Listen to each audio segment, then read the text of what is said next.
Creo que todos estamos al tanto de la magnitud de la migración venezolana en el país y solo resaltar a manera de contexto para que estemos al tanto que la migración continúa, el desplazamiento forzado continúa. Diariamente, por ejemplo, en la frontera norte tenemos más o menos un ingreso de 900 personas diarias y actualmente en el país 1.6 millones de migrantes y refugiados venezolanos. De esos, solamente 474.000 cuentan con una calidad migratoria regular, entonces hay muchísimos que todavía enfrentan una situación de no estar regularizados en el país. Y ese es un problema bastante grande, no porque no se quieran regularizar, pero porque realmente regularizarse no es tan simple como parece.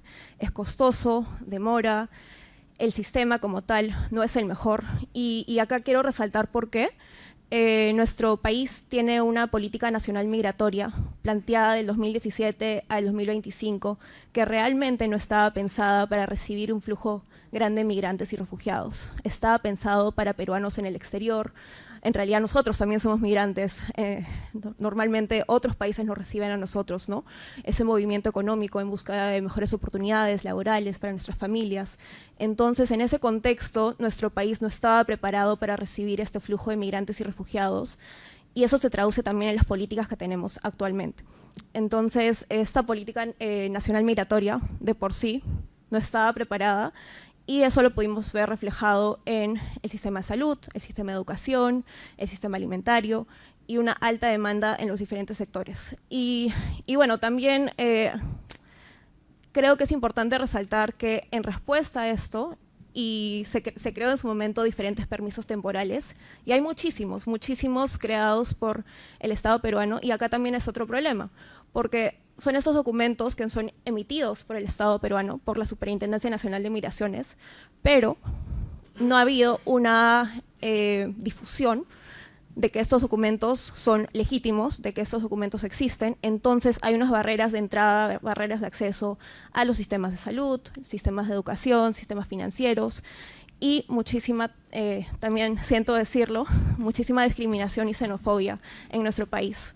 Ahorita, por ejemplo, podría decir que hay una política de xenofobia en el gobierno actual, donde realmente hay muchísima discriminación y se trata de una narrativa de no resaltar lo bueno, ¿no? De no resaltar las oportunidades que realmente podría traer la migración. Y acá también unos datos interesantes, que la mayor cantidad de población venezolana en el país es una población educada, población económicamente activa, joven, que en su mayoría tiene título superior, universitario, ya secundaria completa, y son personas que en su mayoría quieren trabajar, pero por estas diferentes barreras de entrada no ha sido fácil para ellos poder trabajar en sus diferentes rubros, como por ejemplo medicina, educación también, ingeniería. Hay muchísimos psicólogos venezolanos en el país y no pueden trabajar por diferentes barreras de entrada porque es costoso. El proceso es simple realmente, pero es costoso y demora.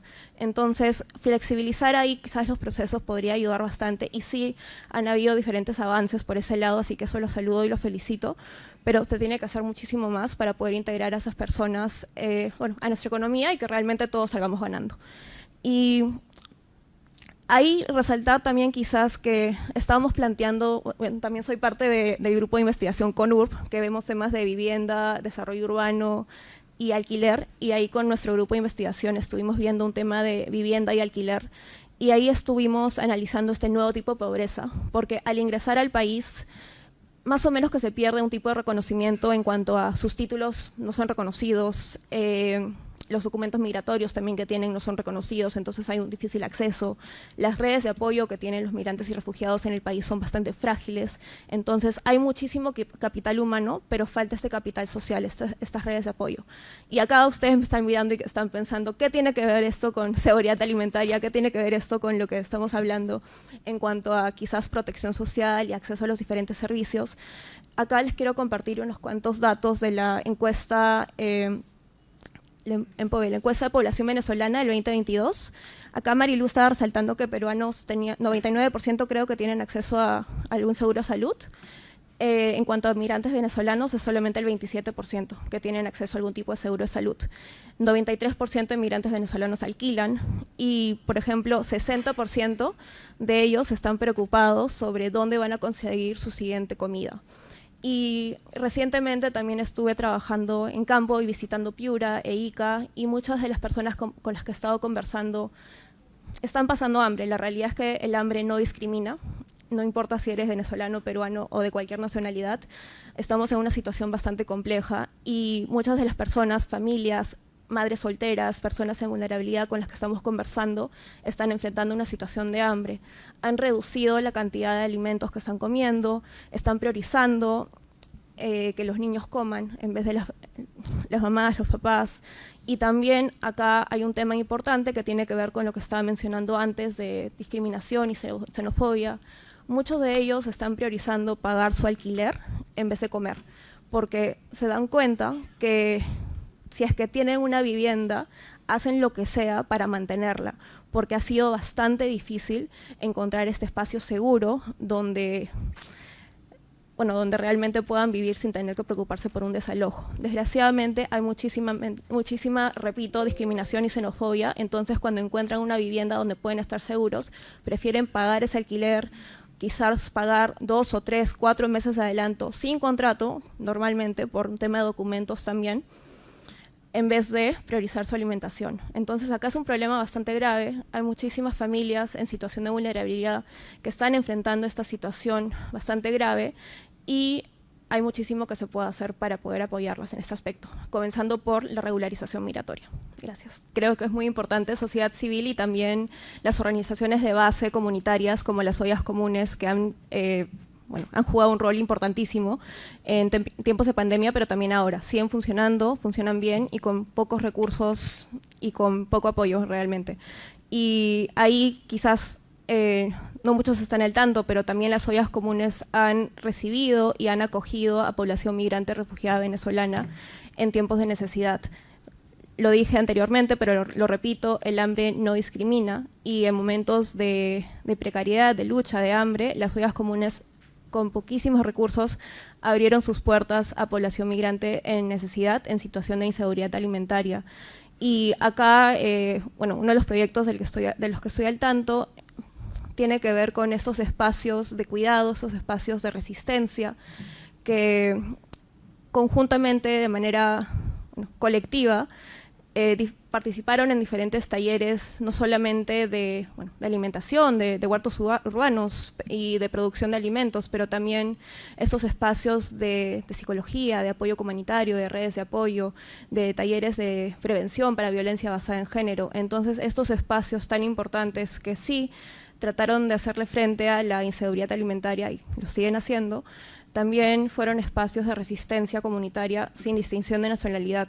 Y recientemente, en realidad la semana pasada, pude visitar uno de esos espacios en San Juan del Lurigancho, y ahí no se habla de discriminación, de xenofobia, porque realmente hay más cosas.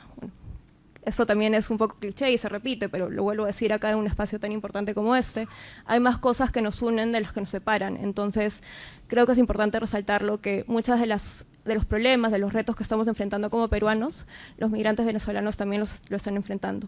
Y ahí la comunidad organizada peruana, venezolana, con liderazgo de organizaciones como CARE, por ejemplo, con su proyecto Alma Llanera, que hacen un trabajo realmente increíble, y con organizaciones de la sociedad civil venezolana, como Unión Venezolana en Perú, Benactiva o Casiben, han trabajado en conjunto con esas diferentes organizaciones de la sociedad civil para hacer frente a estos diferentes problemas. Y creo que es importante reconocer estos esfuerzos, porque sí, realmente están están supliendo esta brecha que no va para más.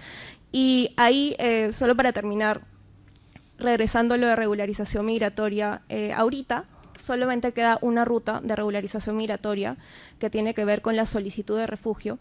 Ya no existen las rutas de documentos temporales que fueron implementados en su momento, y esto realmente va a ser un problema y lo veo como un reto al que tenemos que prestar bastante atención, porque ahorita hay más de 530.000 solicitudes de refugio pendientes, ¿no? Esperando.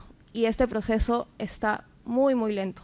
Y quizás la narrativa va a ser de que personas no se quieren regularizar o personas no están, migrantes no están dando prioridad al caso, pero en realidad hay una cola gigante para este proceso de regularización. Entonces creo que es importante darle la prioridad y resaltarlo en diferentes plataformas, diferentes espacios, que se tiene que ver diferentes avenidas de regularización migratoria para poder enfrentar la situación de inseguridad alimentaria, enfrentar los retos de salud, de educación, de vivienda, de discriminación, xenofobia. Todo tiene que ver con esto.